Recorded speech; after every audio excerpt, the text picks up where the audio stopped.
कल हमने कुर्बानियों की मुख्तलिफ किस्में थी जिनको देखा था। अहबार की किताब को हमने स्टडी करना शुरू किया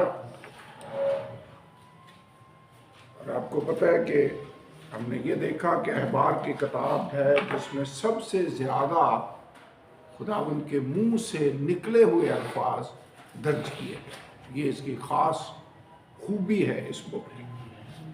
इसके बाद होलीनेस या पाकीज़गी इसका अहम मौजू है जिसको इसके अंदर डिस्कस किया गया।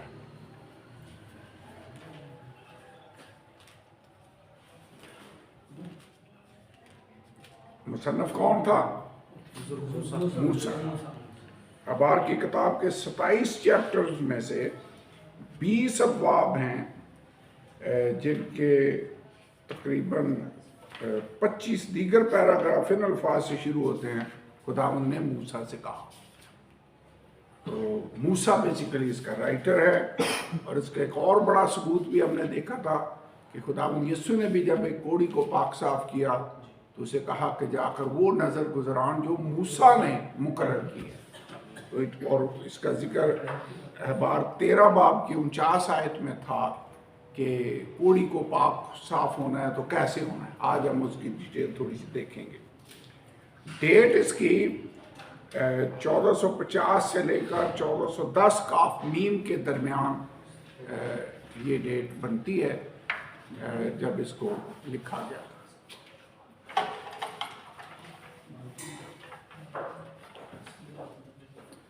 क्या अच्छा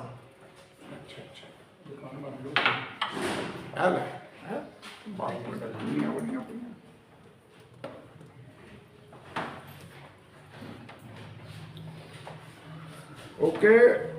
इस किताब का मूसा पर खैमा इज्तिमा खड़ा करने के बाद और बनी इसराइल के कोहे सीना से कूच के दरमियान ये 50 दिनों का वक्फा बनता है जिसमें इसका मुकाशफा होता है।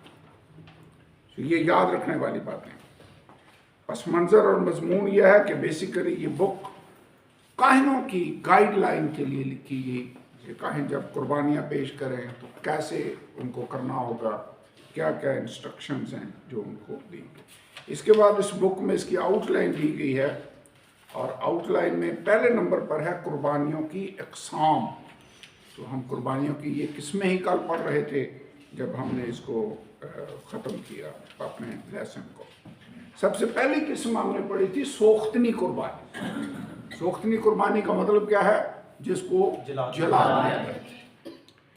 तो ये सोख्तनी कुर्बानी में कितने किस्म के जानवर यूज होते थे? 3 किस्म के।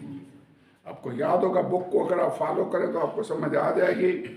बैल लिया जाता, रेवड़ में से बेऐब मेंढा या बर्रा लिया जाता, या कबूतर या कुमरी का बेऐब नाग बच्चा लिया जाता और इनको फिर खुदा के हजूर में पेश किया जाता। इस कुर्बानी में कुर्बानी देने वाला क्या करता? वो जानवर को लेकर आता, खैमा इज्तिमा के दरवाजे में उसको ज़बह करता और ज़बह करने के बाद उसकी खाल उतार कर उसके 2 टुकड़े करता और फिर वो अंतड़ियों और पायों को पानी से साफ करता। ये सारी बातें ये जो कुर्बानी लेके आने वाला है उसको करना पड़ती। काहिन क्या करता? काहिन जानवर के खून को लेकर मज़बा पर छिड़कता और उसके गिरदा गिर्द छिड़कता है। इसके बाद कुर्बान गाह पर लकड़ियाँ और आग रखता और उस कुर्बानी को जलाने का काम वो किया करता। इसमें सवाए खाल के जानवर के तमाम हिस्से कुर्बान गाह पर जला दिए जाते थे। खाल नहीं जलाई जाती थी, खाल काहिन को जो कुर्बानी पेश करता था मिल जाती थी। मैं वैसे सोच रहा था कि शायद यही वजह काहिनों के हिस्से खुदा ने रखे हुए थे।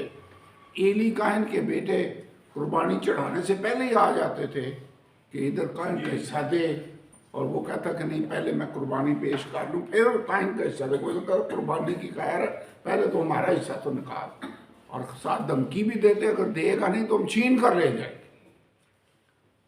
ये तो ज़्यादा ही कुछ ज़बरदस्ती वाली बात है।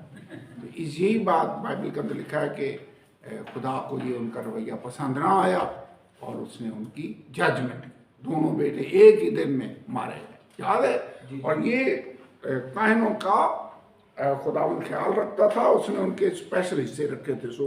सोख्तनी कुर्बानी में खाल उसको मिलती थी।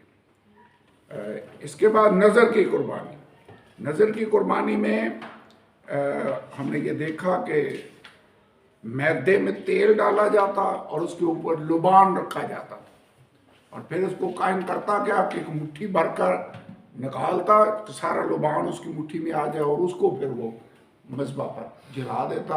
बाकी जो था हिस्सा बचता वो काहिन लेता, वो खाता था। इसके अलावा 3 किस्म की रोटियों का भी जिक्र है। कौन कौन सी? तंदूर की पकी हुई रोटी, ये बल्कि लिखा हुआ है, निकाल का पड़ा हुआ, कढ़ाई में तली हुई, तवे पर पकाई हुई और तंदूर पर पकाई। वैसे हमारे भी यहाँ सारी वैरायटियाँ मिलती हैं। यहाँ पर तंदूर भी लगा हुआ है, वो तेल में कढ़ाई में भी चीज़ें बन रही हैं और तवे पर भी, नीचे गए होटल में तो पराठे उस पर भी सुबह वो बना रहे होते हैं। तो एनीवे ये तीनों, इसीलिए हम कहते हैं हमारा जो कल्चर है वो बाइबल का कल्चर है। एशिया का कल्चर बाइबल के कल्चर से काफ़ी सारा मिलता जुलता है।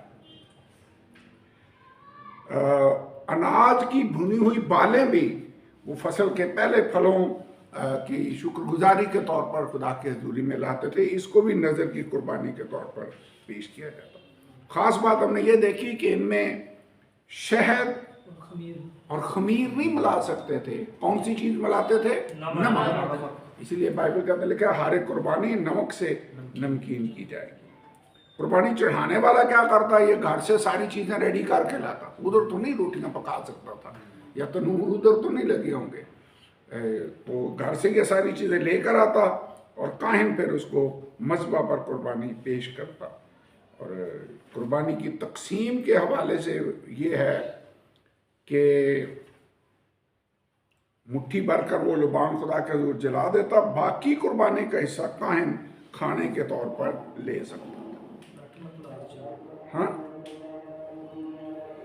तनूर, तवे या कढ़ाई में तला हुआ पकाया हुआ कुर्बानी गुजराने वाला काहिन ले सकता था, यानी उसको तो जलाया नहीं जाता था। जो तवे या तनूर के रोटी बनी हुई है, जो मैदा और वो है, उसको वो जलाने के लिए पेश करता।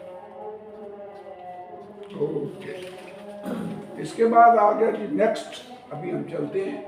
ये मेरे ख्याल में दोनों चीजें हो गई हैं। अब हम चलते हैं सलामती का ज़बी।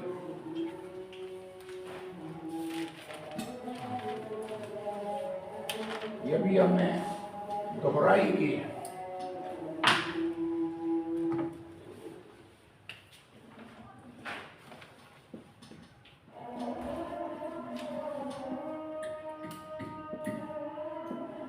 आपको याद होगा पहली जो 3 है ये वॉलंटरली यानी रजाकाराना कुर्बानियां थी।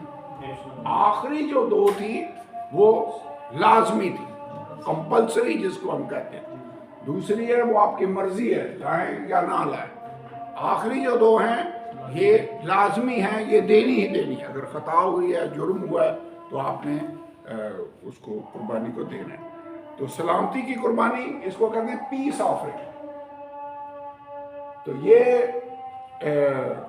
सलामती या रफाकत की कुर्बानी खुदा के साथ सुलह की बिना पर गुजरानी चाहिए। इसके भी 3 दर्जे होते थे।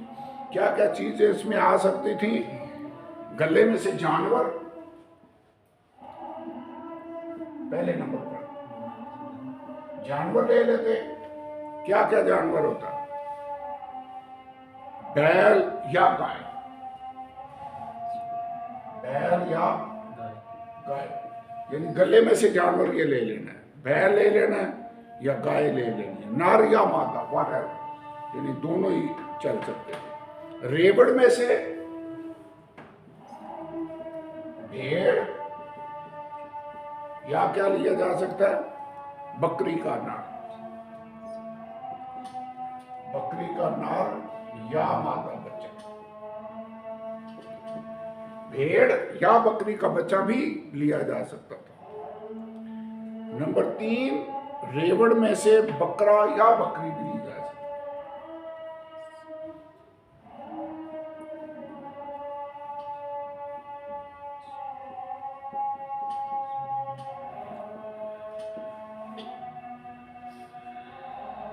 नर या मादा।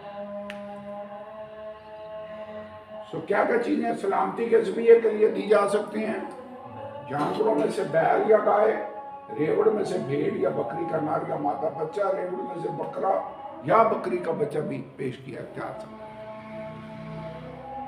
ओके, बाकी सारे काम वही हैं। कुर्बानी देने वाला जानवर लेकर आएगा, उसको ज़बह करेगा, उसका जो पार्ट है सारे वो करेगा।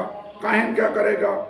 वो मज़बा के गिर्द खून छिड़केगा और खुदावंद के हिस्से को सूखती कुर्बानी के तौर पर जलाएगा।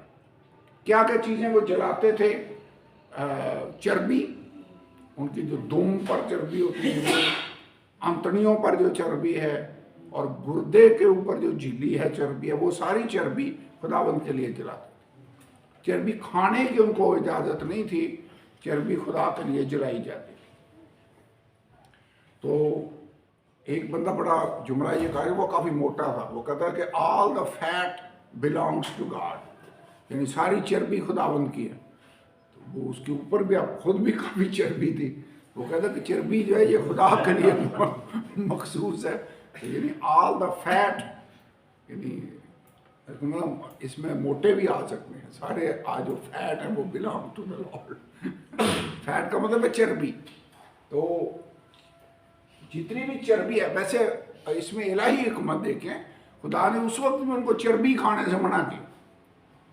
आजकल मेडिकली हम देख रहे हैं कि चर्बी खाएं तो बीपी हाई होगा और वो सारे मसले मसाइल पैदा होंगे। खुदावंद ने उस वक्त ही उनको चर्बी खाने की नहीं परमिशन दी, बल्कि उसने कहा ये चर्बी जो सारी है इसको जला दिया जाए।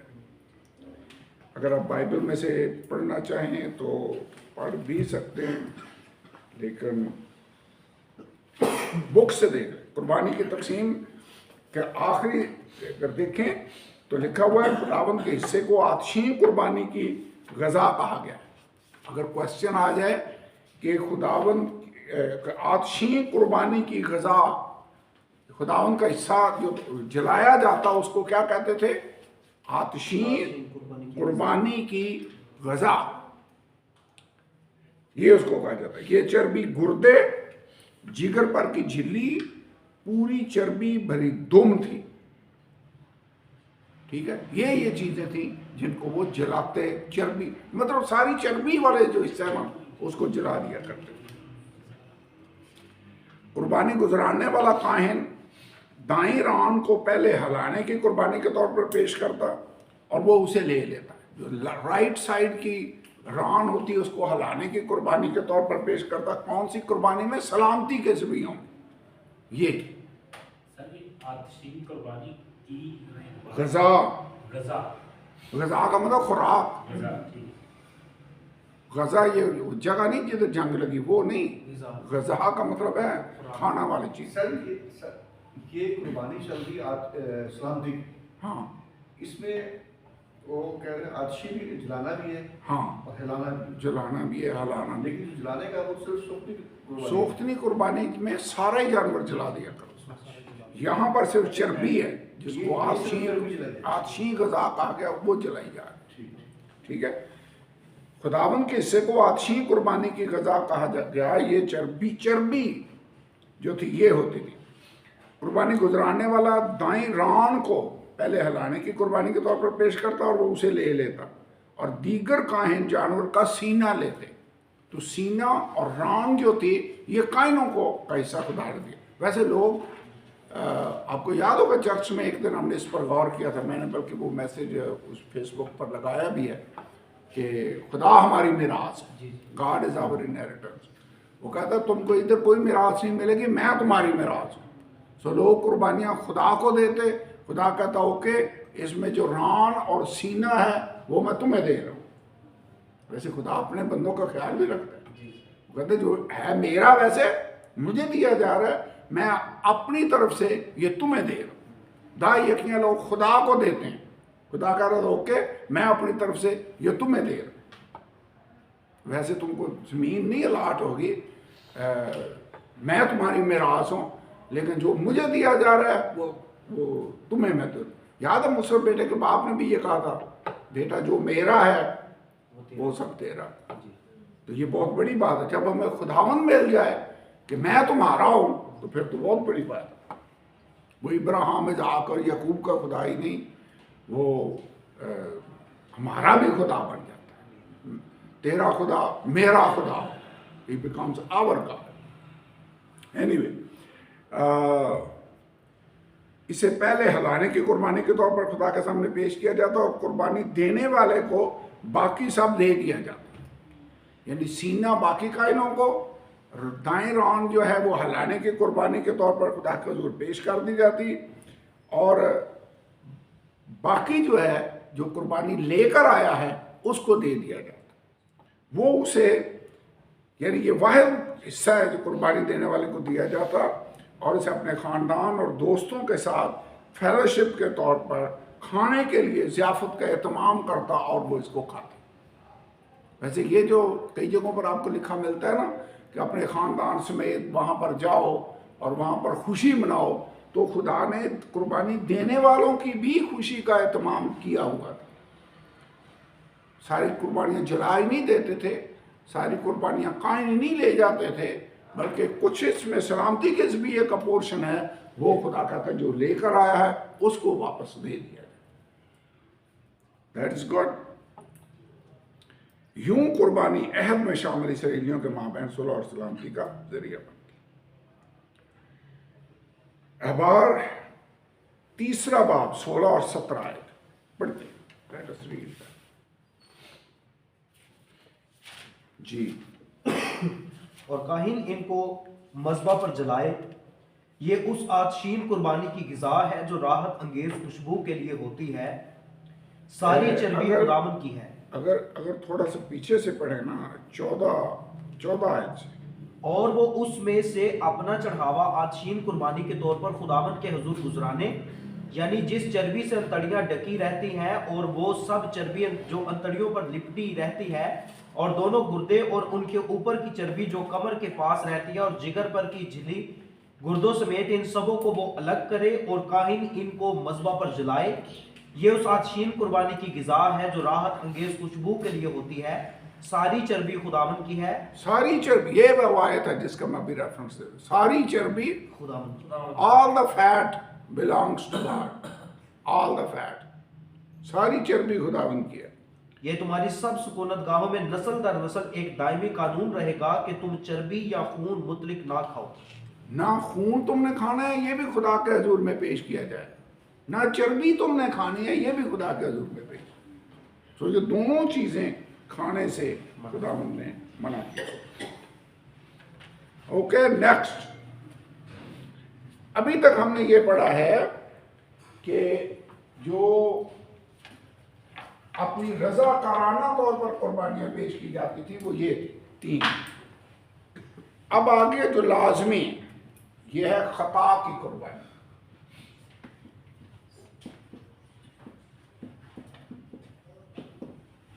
अगर खता हुई है तो मुआफ़ी फिर मिलेगी जब खता के लिए कुर्बानी पेश की। इसीलिए लिखा है बगैर खून बहाए मुआफ़ी नहीं मिलती, ये लाजमी है।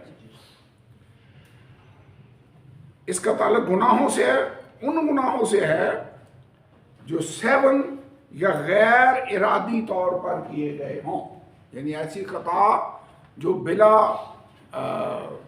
इरादा, यानी इरादतन नहीं, बगैर सोचे गैर इरादी तौर पर आपसे हो जाए, उनके लिए कुर्बानी थी। अब ऐसे कोई जानबूझकर अगर गुनाह करता तो उसके लिए कोई कुर्बानी नहीं।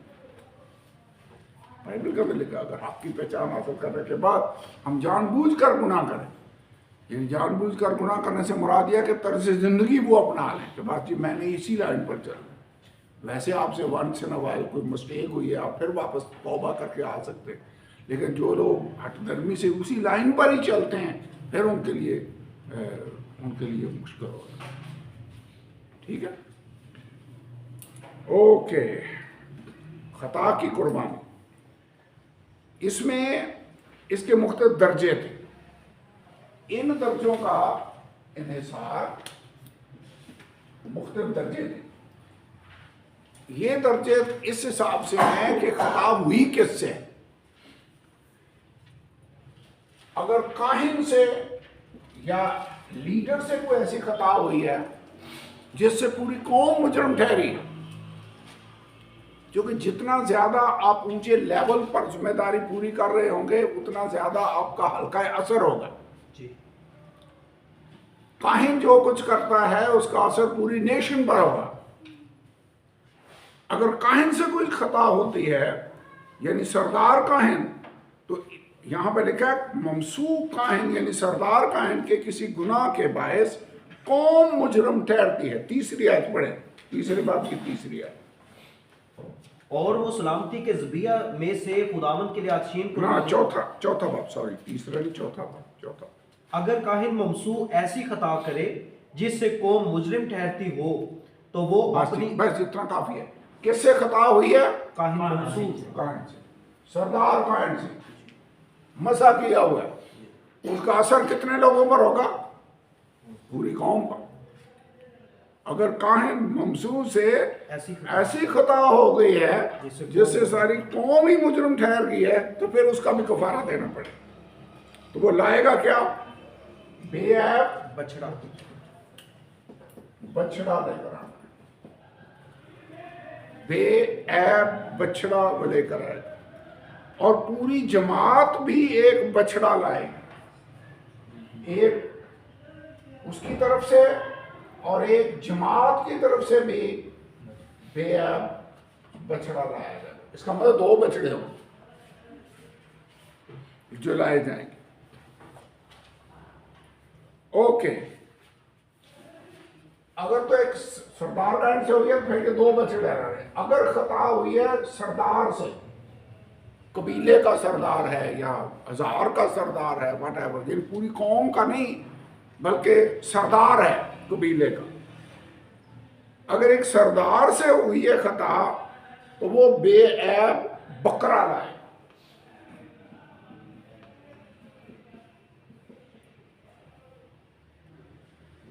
एक आम आदमी से अगर खता हो गई है तो वो कहलाएगा बेऐब बकरी या बेऐब मादा, बेऐब बकरी या बेऐब मादा बर्रा, मादा बर्रा।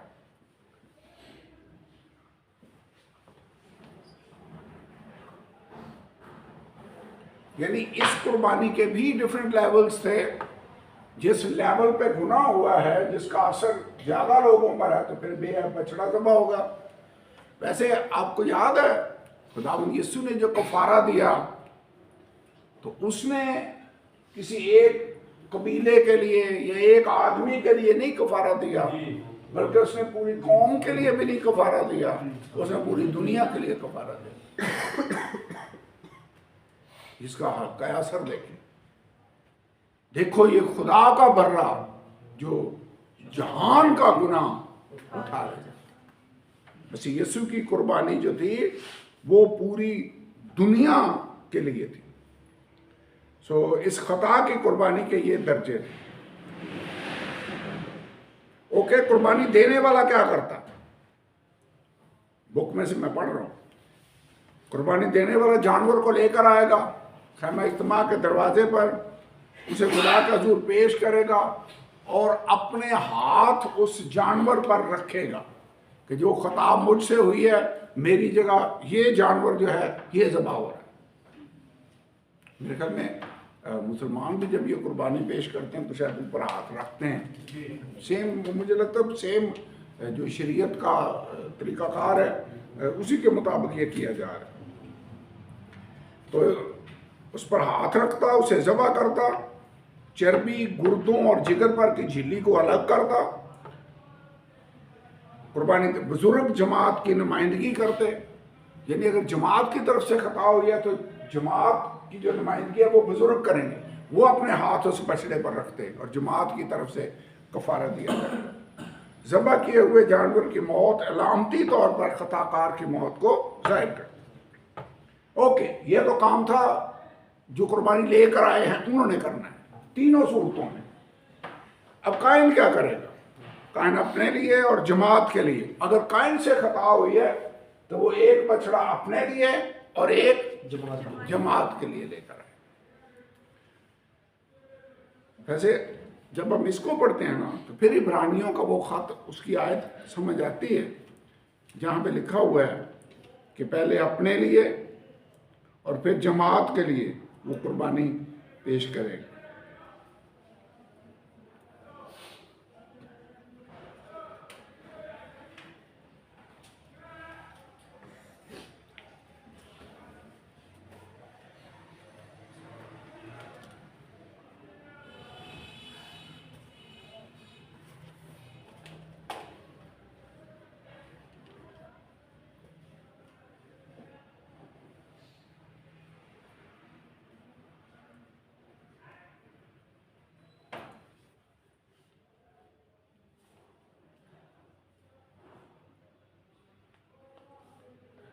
यहाँ पर इब्रानियों के खत में एक आयत है, यहाँ पर लिखा है अपने लिए और फिर जमात के लिए वो कुर्बानी दिया करता था।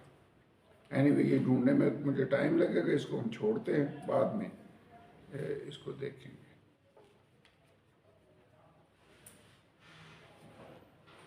तो यहाँ पर चूंकि गुनाह पूरी कौम की तरफ से हुआ था और मसीह यीशु वो वाहिद हस्ती था जिसे अपने लिए कुर्बानी पेश करने की जरूरत नहीं थी। दुनियावी कायन तो अपने लिए भी कुर्बानी पेश करते थे क्योंकि अगर उनसे खता हुई है, लेकिन मसीह यीशु सब बातों में हमारी तरह आजमाया गया तो भी बेगुनाह, वो बेऐब बन रहा था, वो बेगुनाह था। ओके, सो काहिन कुर्बानी का खून लेकर खैमा इज्तिमा के पाक मकाम में जाता, अब खता की कुर्बानी की सूरत में, अगर गुनाह हुआ है, खता हुई है तो पाक मकाम में जाता, मकदस के पर्दे के सामने 7 बार उसे छिड़कता। अब नोट करना है, ये कफारा गाह पर नहीं छिड़क रहा, मकदस के पर्दे के सामने 7 बार उसे छिड़क रहा है। कफारा गाह पर या सरपोश जो है जिस पर उसे छिड़कना है वो यौम कफारा वाले दिन छिड़के, यौम कपूर जिसको कहते हैं। तो सोने के औद सोच के सींगों पर भी खून लगाता, सो 7 बार पर्दे के सामने छिड़कना है। फिर जो औद सोच जिस पर बखूर जलाया जाता था उसके सींगों पर भी, याद है उसके भी 4 सींग भी बने हुए थे उसके टेबल के चारों कोनों पर, तो उनके ऊपर भी उसे खून लगाना है। बाकी खून को वो सोख्तनी कुर्बानी का जो मज़बा था, पीतल वाला मज़बा, पहले उसके पायों पर उंडेल देते। इसको फिर रिपीट करते हैं। क्या कायन क्या करेगा, कहाँ खून छिड़केगा, पाक मकाम के आगे जो पर्दा है वहाँ पर 7 बार उस खून को छिड़केगा। सोने का जो बखूर की कुर्बानगाह है, औद सोज भी जिसको कहते हैं, उसके सींगों पर भी खून लगाएगा और बाकी जो खून बच जाएगा उसे सोख्तनी कुर्बानी के मज़बा के पाए पर उंडेल देगा। नीचे पाए भी लगे होते वहाँ पर उसको उंडेल देगा। किसी सरदार या आम शख्स के लिए, ये तो है सरदार कायन के लिए जो भी हमने पढ़ा, लेकिन अब किसी सरदार या आम शख्स के लिए कायन खून को सोख्तनी कुर्बानी के मज़बा के सींगों पर छिड़कता, और सोच पर नहीं बात हो रही है। अब कहाँ पर छिड़क रहा है, जो पीतल की कुर्बानी का मज़बा है उसके भी सींग थे चारों कोनों पर, उन पर छिड़कना है। बाकी खून को मज़बा के पाए पर उंडेल देना। ये यानी अब पाक मकान के अंदर नहीं गया खून, ये कहाँ पर, बाहर पीतल के मज़बा के सींगों पर लगाया और बाकी इस खून पाए पर उंडेल दिया। आम लोगों के लिए वो चर्बी, गुर्दों, जिगर की झिल्ली और चर्बी दारदुम को सोख्तनी कुर्बानी के मज़बा पर जला देता।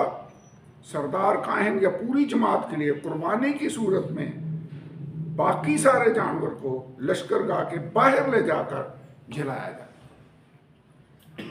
आम तौर पर जानवर को पीतल के मज़बा पर सोख्तनी कुर्बानी के तौर पर जलाया जाता था, फर्क देख लें। लेकिन अगर सरदार काहिन से खता हुई है या पूरी जमात के लिए कुर्बानी दी जा रही है तो फिर कहाँ पर जलाया जाएगा, लश्करगाह के बाहर जाकर फिर उसको जलाया जाएगा। लेकिन आप जानते हैं खुदावन यीशु ने जो कुर्बानी पेश की वो भी लश्करगाह से बाहर, यरूशलेम से बाहर में जाकर उसको मसलूब किया गया।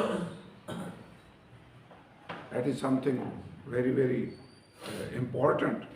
अगर आप इसको पढ़ें, इब्रानियों 13वां बाब और 13 है, पढ़ें, खोलें और पढ़ें।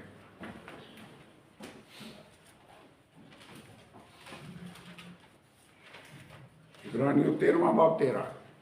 इसलिए यीशु ने भी उम्मत को खुद अपने खून से पाक करने के लिए दरवाजा के बाहर दुख उठाए। दरवाजा के बाहर दुख उठाए। He went outside। उसकी जिल्लत को अपने ऊपर लिए हुए खैमागाह से बाहर उसके पास चल। 13 बाब के 13 है।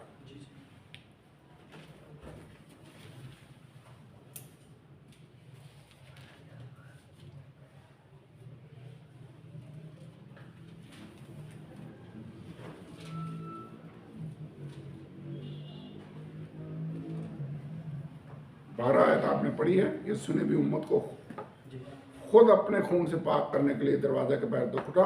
बस आओ उसकी जिल्लत को अपने ऊपर लिए हुए खैमागाह से बाहर उसके पास चले।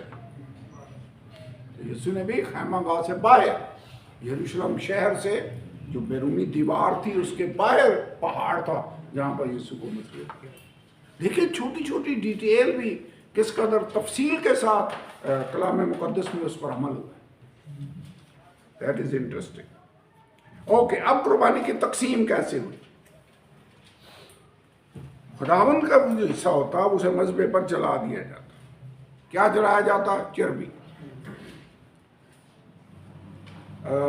उनको गोश्त, कुर्बानी का गोश्त खाने की इजाज़त नहीं थी। काहिन को किसी सरदार या आम आदमी की तरफ से गुजारने की कुर्बानी का गोश्त खाने की इजाज़त थी, लेकिन उस कुर्बानी का खून मक़दस में नहीं ले जाया जाता था।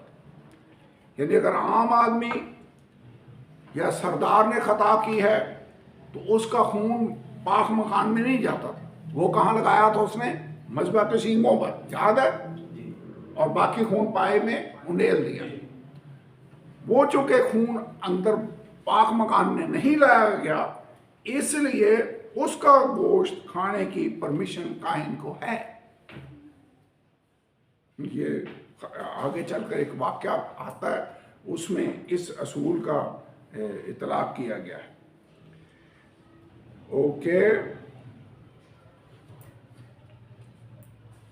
अगले पैराग्राफ में देखें, खता की जिस कुर्बानी का खून पाक मकान में ले जाया जाता, उस पूरे जानवर को लश्करगाह के बाहर जला दिया जाता था।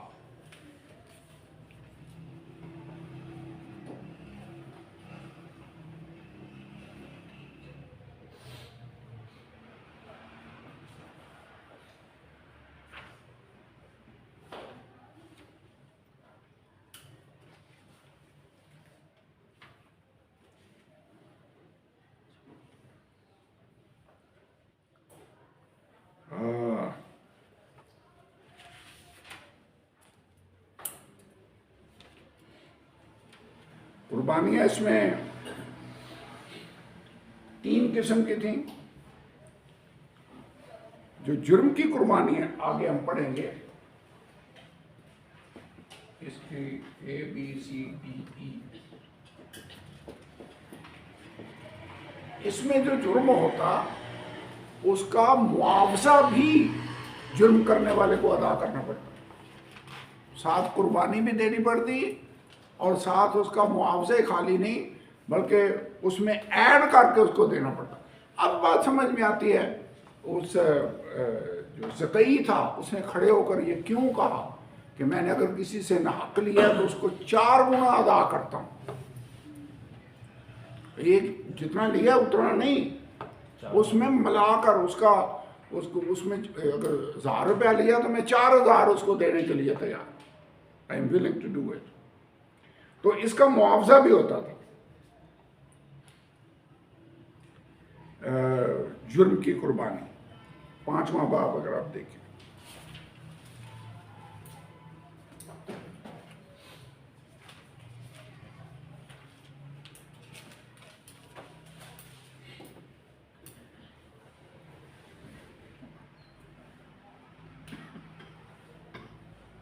जुर्म की कुर्बानी के लिए 3 किस्म की कुर्बानियां थी जलाई जाती थी। यहाँ पर अगर आप देखें तो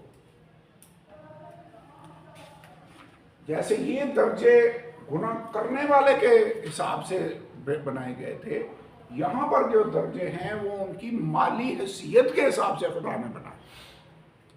यानी जो अमीर से अमीर आदमी है उससे अगर जुर्म हुआ है तो वो भी उसका कफारा दे सके, जो गरीब से गरीब है वो भी कफारा दे सके। कल मैंने आपको बताया था जो अफोर्ड नहीं कर सकते थे, जो कर सकते थे वो बर्रे और बैल और बछड़े वो लाते, जो अफोर्ड नहीं कर सकते थे वो कबूतर या कुमरियों के बच्चों का जोड़ा भी खुदा के हजूरी में लाते और खुदा उसको एक्सेप्ट करते। तो यहाँ पर भी 3 किस्म की कुर्बानियों का जिक्र है जिसका निसार ये पेज में 200 पर पढ़ रहा हूँ, देने वाले की माली इस्तेदाद पर था। भेड़ या बकरी, पहले नंबर पर भेड़ या बकरी।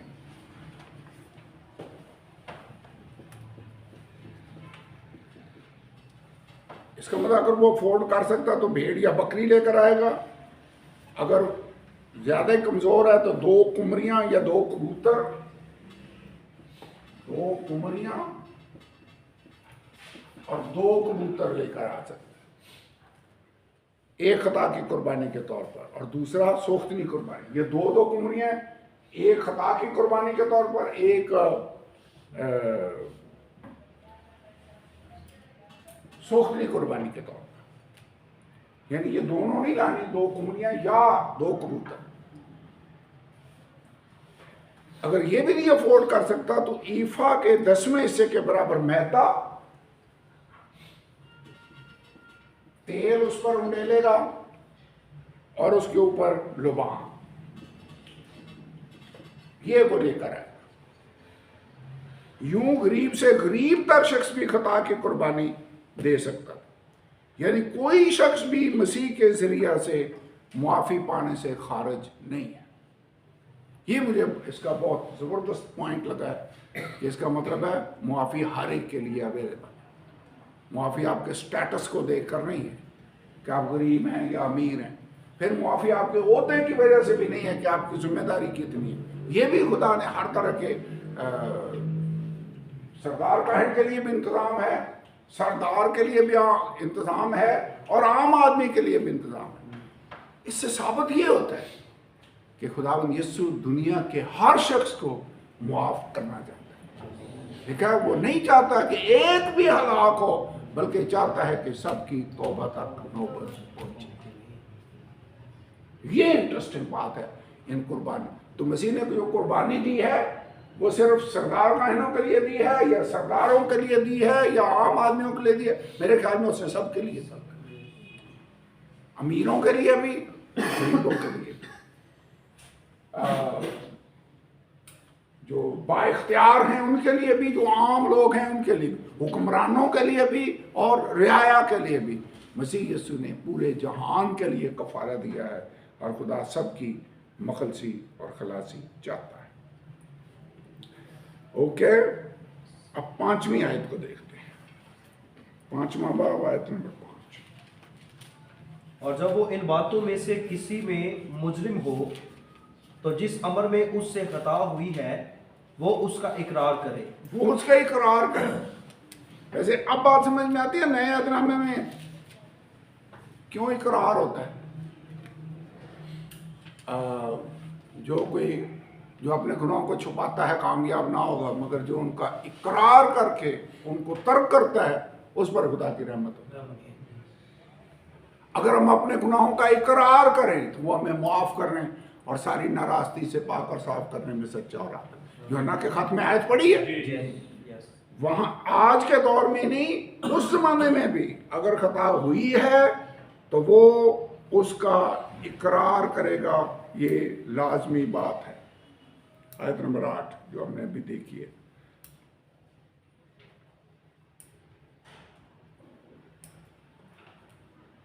पांचवां बाब, आयत नंबर 5 हमने देखी है। 5वीं आयत और फिर 8वीं आयत। वो उसका इकरार करेगा। ओके, अब इसमें कौन कौन से लोग हैं, क्या क्या हो जिसका जुर्म की कुर्बानी कब इस पे लागू होगी। पांचवा बाब मेरे ख्याल में बाइबल में से पढ़ते हैं। अगर कोई इस तरह खता करे कि वो गवाह हो और उसे कसम दी जाए कि तूने क्या देखा था, उसको बयान कर, और वो बंदा सच्चाई की गवाही ना दे, जो उसे यानी कहना चाहिए वो उसे ना बताए, तो उसका गुनाह उसी के साथ लगेगा। जुर्म क्या है उसका? उसने गवाही नहीं दी। कुछ याद आता है? नए अहदनामे में खुदावंद यीशु ने कलीसिया को क्या कहा है? जब रूह कुद्दुस तुम पर नाज़िल होगा तो तुम कुव्वत पाओगे और मेरे गवाह होगे। तुम मेरे गवाह हो। बनी इसराइल को भी खुदा ने यह कहा, तुम मेरे गवाह हो। तुम्हें मैंने अपनी गवाही के लिए इस दुनिया में मुकर्रर किया है। गवाह जो उसने देखा है, जो उसकी जिंदगी के साथ हुआ है। अगर मौका आए उसे कहा जाए कि जो तुझे मालूम है, जो उसने देखा है या उसे कुछ मालूम हो और वो ना बताए, तो उसका गुनाह उसी के साथ लगे। मैं ये पढ़कर सोच रहा था कि गवाही ना देना भी एक जुर्म है। इसका इकरार करना पड़ेगा, इसके लिए भी माफ़ी मांगनी पड़ेगी। मेरे ख्याल में हमें तो कई दफ़ा खुदा के सामने झुककर अपने गुनाहों से माफ़ी मांगनी चाहिए कि खुदा फलां मौके पर भी टाइम था कि मैं तेरी गवाही सुनाता, फलां जगह पर भी मौका था, मुझे तेरी बाबत बात करनी चाहिए थी, मैंने नहीं की, खुदावंद मुझे माफ़ कर। वैसे हम कभी इस गुनाह के मुर्तकब हुए हैं? कई बार हुए। हम भी यीशु के गवाह हैं। सो जुर्म ये भी हो सकता है गवाही ना देना। नेक्स्ट दूसरी आयत। सो कौन कौन से जुर्म क्या कौन कौन से हैं? नंबर 1 गवाही ना देना। नंबर 2 क्या है? नापाक चीज को छूना।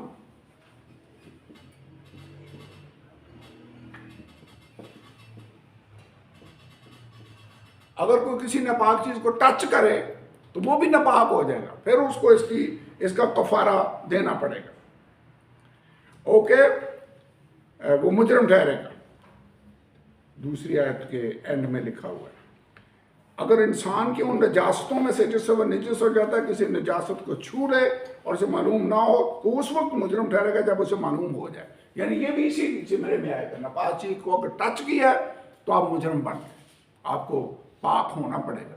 इसका मतलब है पाकीज़गी के मयार को कायम ना रखना, ये भी जुर्म है।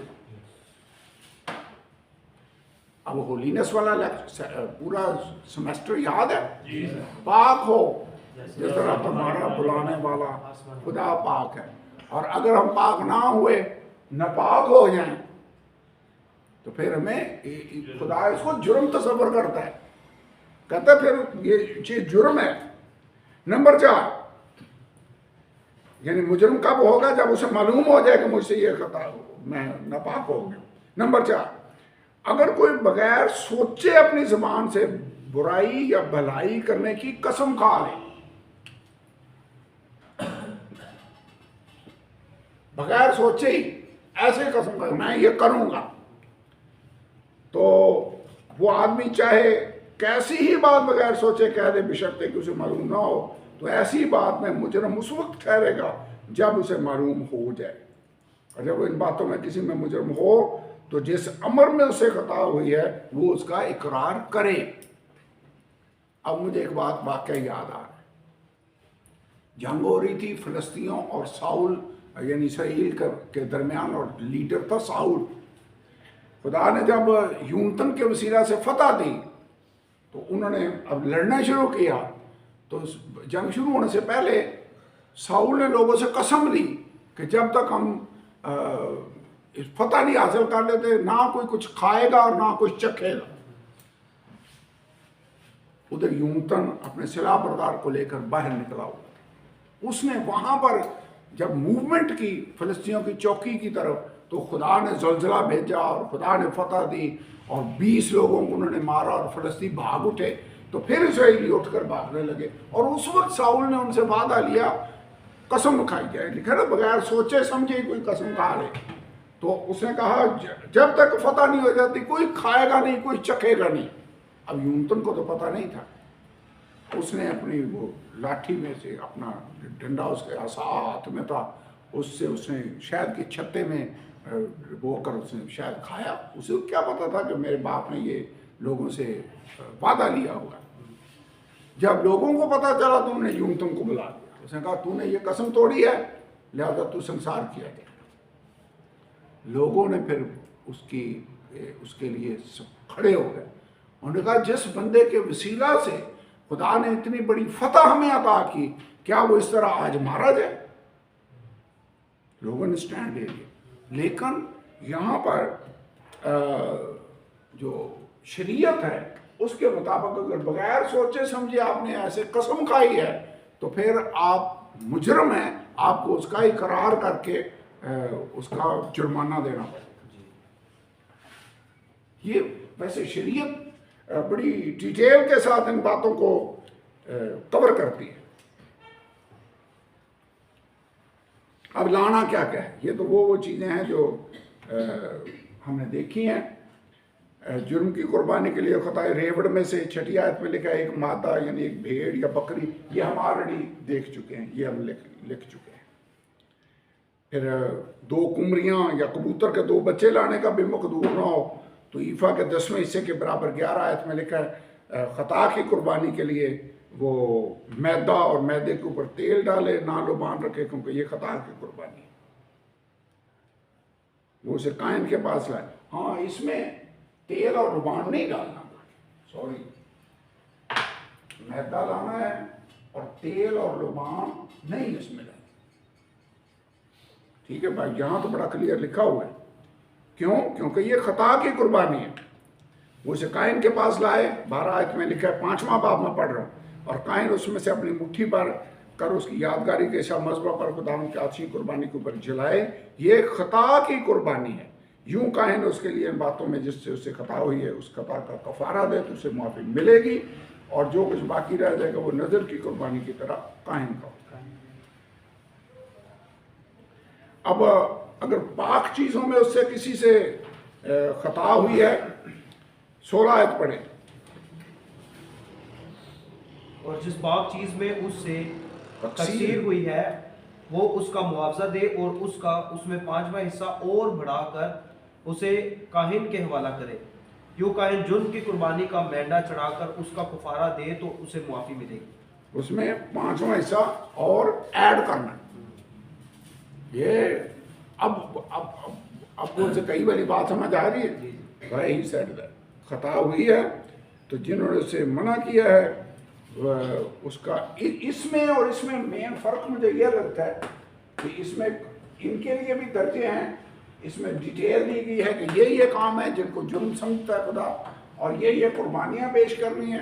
लेकिन मेन डिफरेंस ये लगता है कि ये जुर्म अगर हुआ है तो फिर उसका इकरार भी करना पड़ेगा और साथ उसका जुर्माना भी देना पड़ेगा। बाकी कुर्बानियों में ऐसे नहीं, बाकियों में कफारा ही देना है, लेकिन यहाँ पर उसका मुआवजा भी आपको पे करना पड़ेगा खुदा के जुर्म। सो ये थी कुर्बानियाँ। ये पढ़े पेज नंबर 201 पर बुक में। जुर्म की कुर्बानी का जिक्र है 5वें बाब में।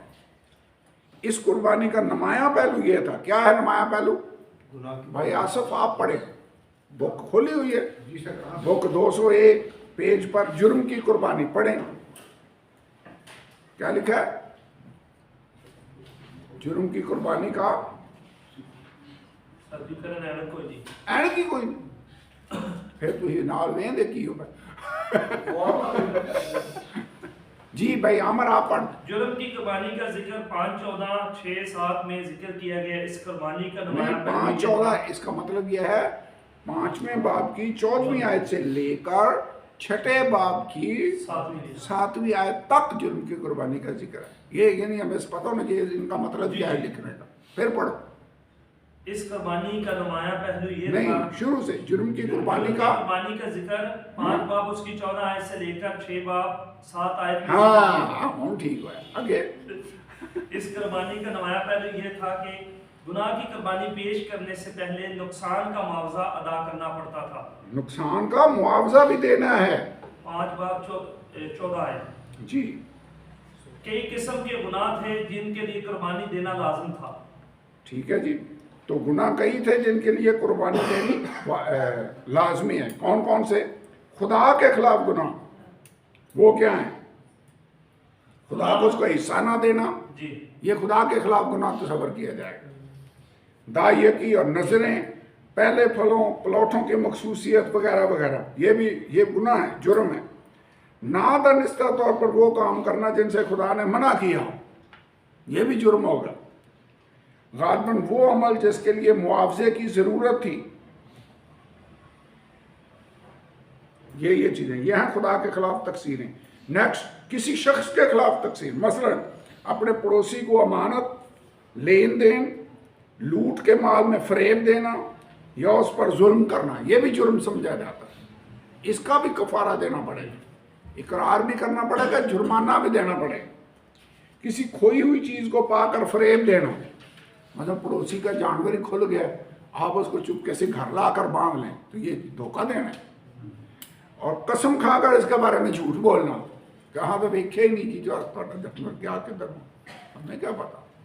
तो लिखा कसम खाकर उसके बारे में झूठ बोलना, और किसी कुमारी से सोबत करने, किसी कोड़ी को पाक साफ करने और नज़ीर के निजस हो जाने को भी खता की कुर्बानी गुजराने की ज़रूरत है। यानी अगर आप नापाक हुए हैं, खुदा का नज़ीर भी अगर निजस हो जाए, कोड़ी को अगर पाक साफ नहीं किया गया, तो ये पाक करने के लिए भी खता की कुर्बानी चढ़ाने की ज़रूरत होती थी। कुर्बानी में क्या क्या होता था? एक बेऐब मेंढा, अगर कोई कोड़ी आ गया उसको साफ करना है, या खुदा का नज़ीर है उसकी कुर्बानी पेश करनी है, तो उसके लिए एक बकरा होता। ऐसे ये सारा पढ़कर आपको आइडिया होता है कि खुदा ने अगर ये कुर्बानियाँ देने का ऑर्डर दिया हुआ है, तो उसी हिसाब से खुदा बरकत भी उनको दे रहा होगा कि इतने जानवर पैदा हों और बड़े, और उनके पास रिसोर्सेज होंगे तो वो इतनी कुर्बानियाँ पेश कर सकेंगे। अगर खुदा के लिए इतनी कुर्बानियाँ देनी है तो रिसोर्सेज भी खुदा मुहैया करेगा कि नहीं देगा?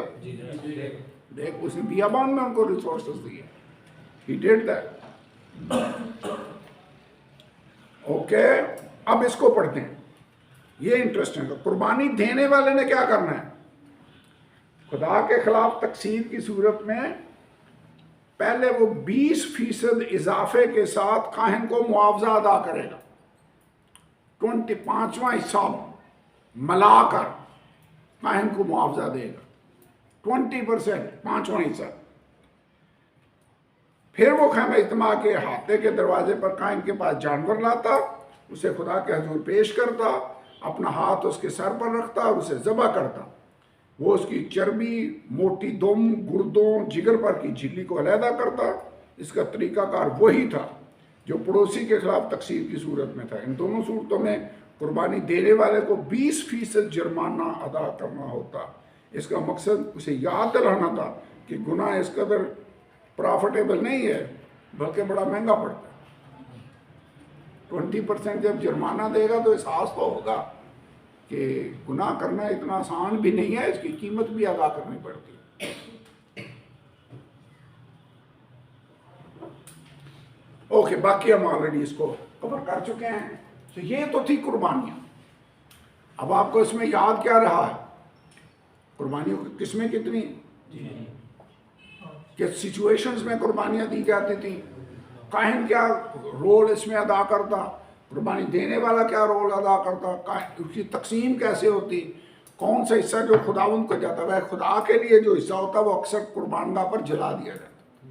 जो चर्बी ज़्यादातर और गुर्दों पर की झिल्ली और हर जगह की पूरी वो चर्बी, जहाँ जहाँ भी ऑल द फैट, और खून जो था उसको भी खुदा के सामने पेश किया जाता। तो इसीलिए ये दोनों चीज़ें खाने से खुदा ने मना कर दी। That is interesting.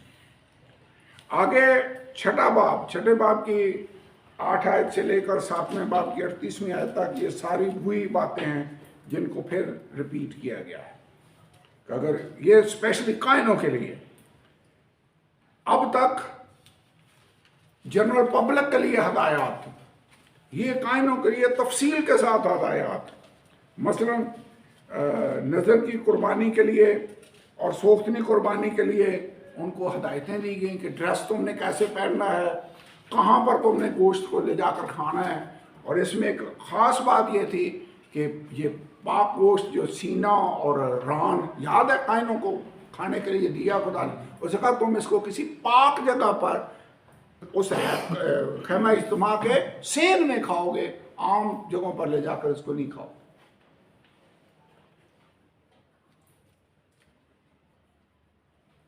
फिर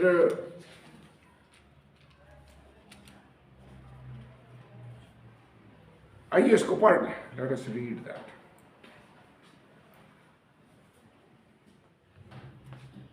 ये सिर्फ गाय नहीं खाते थे, जो उनकी फैमिली भी खा सकती थी। फैमिलियां बेचारियां होते तो ठीक है। फैमिलियां भी खाते थे।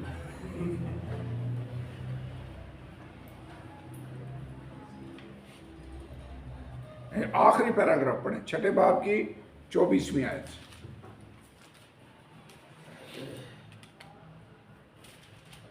और खुदावन ने मूसा से कहा, हारून और उसके बेटों से कह के खताब की कुर्बानी के बारे में शरा ये है कि जिस जगह सोख्तनी कुर्बानी का जानवर ज़िबा किया जाता है, वही खता की कुर्बानी का जानवर भी खुदावन के आगे ज़िबा किया जाए। वो नहायत पाक है, जो काहिन उसे खता के लिए गुजराने वो उसे खाए।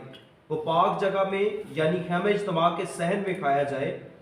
जो कुछ ठीक है, उसके ये अब ये कायनों के लिए स्पेशल इंस्ट्रक्शन, छठे बाब से लेकर 7वां बाब की 38वीं आयत तक ये कायनों के लिए इंस्ट्रक्शन रिपीट की गई। कुर्बानियाँ वही हैं सातों जिनका जिक्र हम पढ़ चुके हैं। अब उनकी थोड़ी सी डिटेल है कि गोश्त जो तुम्हारे हिस्से का खाना है तो किधर खाना है बैठकर, ड्रेसिंग तुमने करनी है तो वो कैसे करनी है। छठे बाब की 18 आयत पढ़ी, क्या लिखा है? हारून की औलाद के सब मर्द उसमें से खाएं, तुम्हारी पुश्त दर पुश्त खुदावन की आतशीन हारून कुर्बानियों की में से नस्ल के मर्द उसे खा। कुछ कुर्बानियाँ थी जो नज़र की कुर्बानी थी वो सिर्फ हारून के जो काहिल थे उनके मर्द खा सकते थे, खवातीन और वो उसमें नहीं खा सकते। लेकिन उन्हें रस्मी लिहाज से पाक होना जरूरी था। काहिल कुर्बानी को छू लेने से पाक नहीं ठहरते थे, पाकीज़गी छूने से नहीं मिलती बल्कि नापाकी छूने से मिल जाती।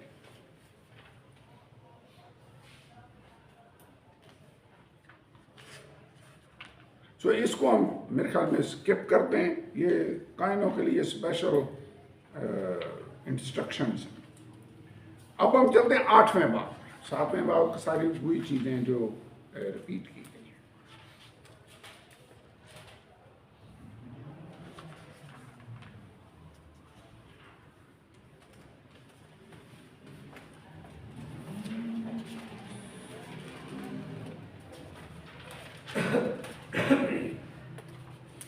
ओके, 8वें बाब से लेट अस रीड दैट।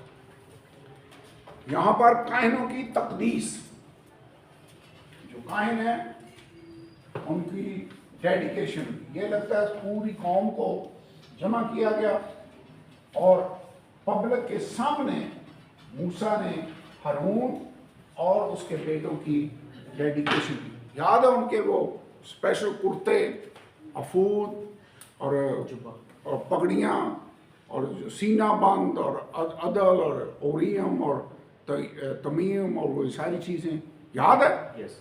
ये सारी ड्रेसिंग खुदावंद ने यहाँ पर मूसा से कहा कि इनको ला, इनको हैकल के खैमा इज्तिमा के दरवाजे पर नहला पहले, और नहलाने के बाद फिर ये ड्रेस उनको पहना, फिर वो तेल मसा करके उनके सर पर डाल, और फिर उनको डेडिकेट करने के बाद फिर उन्होंने उसको खिदमत के लिए स्टार्ट करवा दी। सो 8वें बाब में सारा ये है। ओके, 8वें बाब की पहली आयत से let us read that. Book से पढ़ते हैं, देखो मैं इधर से जल्दी रहेगा, थोड़ी सी डिटेल। सफ़ा नंबर 206 पर 8वां बाब पहली 5 आयतों में और खरूज की किताब में भी 28 और 29 बाब में खुदा ने मूसा को हारून और उसके बेटों की तकदीस के लिए तफसीली हदायत दी। अब अखबार 8 से 10 बाब में हम पढ़ते हैं कि मूसा ने इन हदायतों पर कैसे अमल किया। हदायतें तो पीछे हम पढ़ चुके हैं, अब उन पर प्रैक्टिकल अमल। जैसे अंजीलों में हुक्म है, अमाल की किताब में अमल है। पहले इंस्ट्रक्शंस थी, अब उन पर अमल करने लगा। उसने खैमा इज्तिमा के दरवाजे पर कायनों और जमात को बुलाया। ये कहानत के ओहदे पर फायज करने के लिए एक अवामी तकरीब थी। 8वें बाब की 6ठी आयत से 9वीं आयत तक लिखा है, मूसा ने हारून और उसके बेटों को पानी से गुसल दिया। ये तो लगता है उनको खुद नहला रहा है मूसा, पानी से गुसल दिया। इसके बाद उसने हारून को सरदार कायन के मुकम्मल लिबास से मलबूस किया, यानी उसे कुर्ता पहनाकर उस पर कमरबंद लपेटा, जुब्बा पहनाया, अफूद लगाया, उस पर कमरबंद लपेटा, सीना बंद लगाकर उरीम और तमीम लगा दिए, पगड़ी पहनाई, मुकद्दस ताज पहनाया। ये शानदार मंजर होगा। ये सारी ड्रेसिंग उसकी मूसा कर रहा है हारून की। 8वें बाब की 10 से 13 आयत में लिखा हुआ है, तब मूसा ने खैमा इज्तिमा और उसकी सारी चीज़ों की तकदीस की और उन्हें मुकद्दस किया। पहले कायन को ड्रेसअप किया, मेरे ख्याल पढ़ लेते हैं बाइबल में से 10 आयत से जी।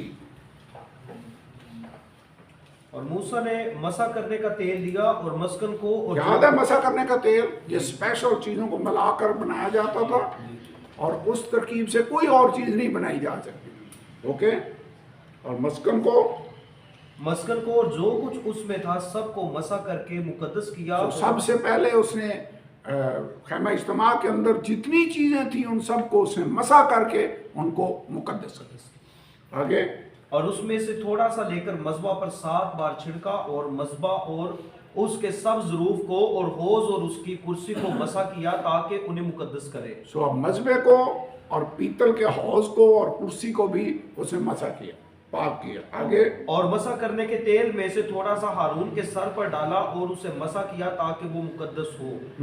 फिर मूसा हारून के बेटों को आगे लाया और उनको कुर्ते पहनाए। अब मूसा को हारून को ड्रेसअप करने के बाद खैमा इज्तिमा को मसा किया और उसके बाद अब हारून के बेटों को लेकर आ गया जी। और उन पर कमरबंद लपेटे और उनको पगड़ियां पहनाई जैसा खुदावन ने मूसा को हुक्म किया था। सो ड्रेसिंग हो गई जी। अब उन्होंने काम शुरू करना है। सबसे पहले मूसा खुद कुर्बानी पेश करेंगे और फिर ये काम शुरू करेंगे। आगे, और वो खता की कुर्बानी के बछड़े को आगे लाया और हारून और उसके बेटों ने अपने अपने हाथ खता की कुर्बानी के बछड़े के सर पर रखे। सो काहिन के लिए पहले कुर्बानी देनी थी जी। फिर उसने उसको ज़िबा किया और किसने? मूसा ने। और मूसा ने खून लेकर मज़बा के गिरदा गिर्द उसके सींगों पर अपनी उंगली से लगाया और मज़बा को पाक किया और बाकी खून मज़बा के पाया पर उंडेल कर उसका कफारा दिया ताकि वो मुकद्दस हो।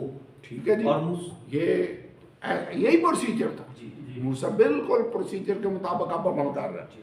नेक्स्ट, और मूसा ने तड़ियों के ऊपर की सारी चर्बी और जिगर पर की झिल्ली और दोनों गुर्दों और उनकी चर्बी को लिया और उन्हें मज़बा पर जलाया। लेकिन बछड़े को उसकी खाल और गोश्त और गोबर समेत लश्करगाह के बाहर आग में जलाया जैसा खुदावन ने मूसा को हुक्म किया था। फिर उसने सोतरी कुर्बानी के मेंढे को हाजिर किया और हारून और उसके बेटों ने अपने अपने हाथ उस पर मेंढे के सर पर रखे और उसने उसको ज़िबा किया और मूसा ने खून को मज़बा के ऊपर गिरदा गिर्द छिड़का।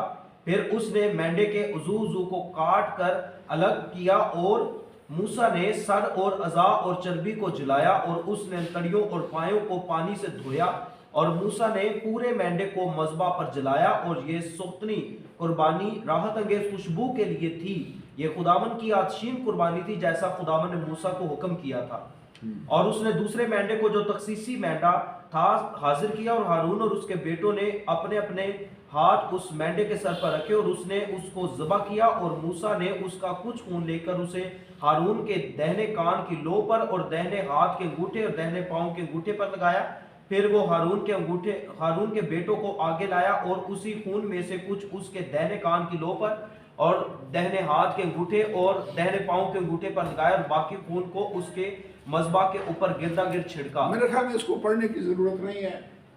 इसको वही बातें जो पीछे हम ऑलरेडी स्टडी कर चुके हैं अब उन पर अमल हो रहा है। मूसा ने उन सारी बातों पर अमल किया। बुक से पढ़ते हैं 8वें बाब की 14 से 17 आयत कि इसमें ये लिखा है कि हारून और उसके बेटों ने खता की कुर्बानी के बछड़े के सर पर हाथ रखे, मूसा ने उसे ज़बह किया। सबसे बड़े मजहबी लीडर ताकि आजकल भी महज गुनाहगार हैं, उन्हें और जमात के अदना से अदना शख्स के लिए खुदा की निजात व कुर्बानी की ज़रूरत है। इसका मतलब है जितनी आम आदमी को निजात की ज़रूरत है कुर्बानी की, इतनी सबसे बड़े लीडर को भी ज़रूरत है। सो पहले कुर्बानी काहिन के लिए दी गई। वैसे तरतीब अच्छी है, पहले काहिनों के लिए कुर्बानी, फिर जमात के लिए। इसी तरह हारून और उसके बेटों के लिए मूसा सूखनी कुर्बानी के तौर पर एक मेंढा लाया और मुजव्वज़ा रसूमात पर अमल किया।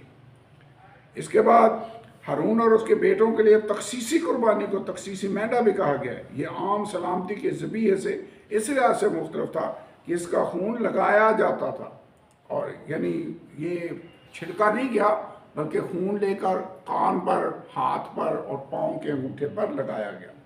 दाएं रान और गुर्दे जलाए गए जिन्हें अमूमन खाया जाता था।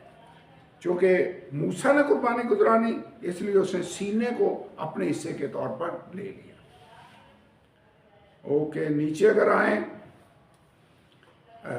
8वें बाब की 30 आयत से लेकर 36 आयत तक तो लिखा मूसा ने हारून और उसके बेटों पर कुछ खून, कुछ मसा करने का तेल कुर्बानी में से लेकर छिड़का। कायनों को हदायत की गई कि वह सलामती के ज़बीहे के गोश्त के साथ रोटी भी खाएं। मसा करने की मज़कूरा वाला रस्म 7 दिन तक जारी रही। ये खास पॉइंट, कितने दिन उनको मसा किया जाता रहा? 7 डेज। इन अयाम के दौरान उन्हें खैमा इज्तिमा के दरवाजे से बाहर जाने की परमिशन नहीं थी। 7 दिन उनकी डेडिकेशन होती। यही मामल मुझे लगता रोज उन पर रिपीट होता रहा। 9वां बाब, अगले पेज पर चले। हारून और उसके बेटों ने 8वें दिन अपनी जिम्मेदारियों को संभाल लिया। डेडिकेशन कितने दिन होती रही? 7 डे। अब 8वें दिन उन्होंने अपनी जिम्मेदारियों को संभाला। 9वें बाब की पहली आयत बाइबल में से अगर पढ़ें तो लिखा है 8वें दिन मूसा ने हारून और उसके बेटों को और बनी इसराइल के बुजुर्गों को बुलाया और हारून से कहा कि अब ले बछड़ा और इसको कुर्बान कर। पहले वैसे मूसा ने खुद काम ये किया, अब हारून और उसके बेटे ये काम करने लगे। पहले उन्होंने अपने लिए बछड़ा कुर्बानी के तौर पर चढ़ाया, वो सारी प्रोसीजर फिर वही है, सारा काम। 9 बाब की 15 से 23 है। सारी जमात खैमा इज्तिमा के दरवाजे पर खुदा के हुजूरी में आई। जब हारून मूसा की तरफ से दी गई खता की कुर्बानी, सोखनी कुर्बानी, जमात के चढ़ावे, नज़र की कुर्बानी, हलाने की कुर्बानी के मुतल्लिक़ हदायत पर अमल कर चुका तो उसने अपने हाथ उठाए और लोगों को बरकत दी। 9वां बाब 22 आयत से पढ़ते हैं, आखिरी आयत हम पढ़ लेते हैं। सब कुछ उसने किया। 22वीं आयत में लिखा है और हारून ने जमात की तरफ अपने हाथ बढ़ाकर उनको बरकत दी। खता की कुर्बानी, सोखनी कुर्बानी, सलामती की कुर्बानी गुजरान कर नीचे उतर आए और मूसा और हारून खैमा इज्तिमा में दाखिल हुए, बाहर निकल कर लोगों को बरकत दी। तब सब लोगों पर खुदा का जलाल नमूदार हुआ। वैसे एक बात है, जब ये खुदा की मर्जी के मुताबिक अमल करते तो खुदा अपनी हजूरी भेज कर उसकी तस्दीक कर। जब उन्होंने ये किया तो खुदा का जलाल नमूदार हुआ। खुदावंद के हजूर से आग निकली और सोख्तनी कुर्बानी और चर्बी को मज़बा के ऊपर भस्म कर दिया। लोगों ने ये देखकर नारे मारे और सरनगुन हो गए। आपको याद है एक दिन हमने स्टडी की थी, कैसे पता चलता खुदा ने मेरी कुर्बानी कबूल कर लिया? आसमान से आग नाजिल होती और उस कुर्बानी को समझ आ जाती कि खुदा ने कुर्बानी एक्सेप्ट कर लिया। मेरे ख्याल में अभी यहाँ पर आप ब्रेक करनी चाहिए और अगले चैप्टर हम फिर देखते हैं। ठीक है, let us have a break.